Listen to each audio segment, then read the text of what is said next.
Randy, what's the latest with the protest movement, the government's plan to deal with it? Is it just sort of a standoff here? Is this becoming a crisis that's getting worse?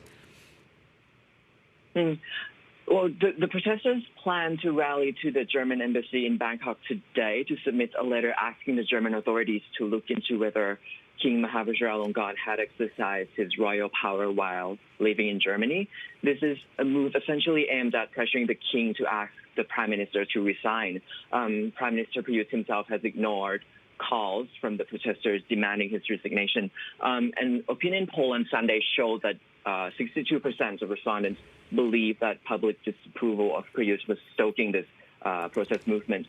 The parliament is also meeting today to try to placate this escalating protest movement, but it appears to do the opposite of that at the moment because they won't be discussing the stalled process to rewrite the constitution, which is another key demand from the protesters. Well, despite government attempts to shut these protests down, it doesn't seem to be working. How are the protesters reacting? Since this Parliament hasn't really addressed their demands, the protesters are calling for more demonstrations, including a key rally later today. They viewed the lifting of the emergency rules last week as a political play and rejected that move, saying that it shouldn't have been there in the first place. So it appears that none of the government's moves so far are enough to de-escalate this movement. So Bangkok's been seeing these daily gatherings for nearly 2 weeks now. Is there an end in sight anytime soon?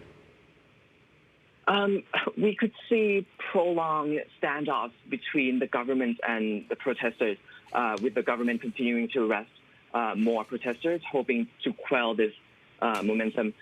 But the protesters themselves have shown that they are politically and digitally savvy, so they will likely be able to keep their movement and their momentum going both online and in the street.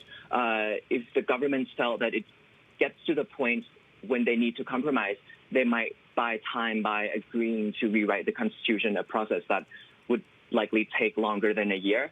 And if the protests continue to escalate, the prime minister could eventually be replaced as one of the last moves to tame the movement.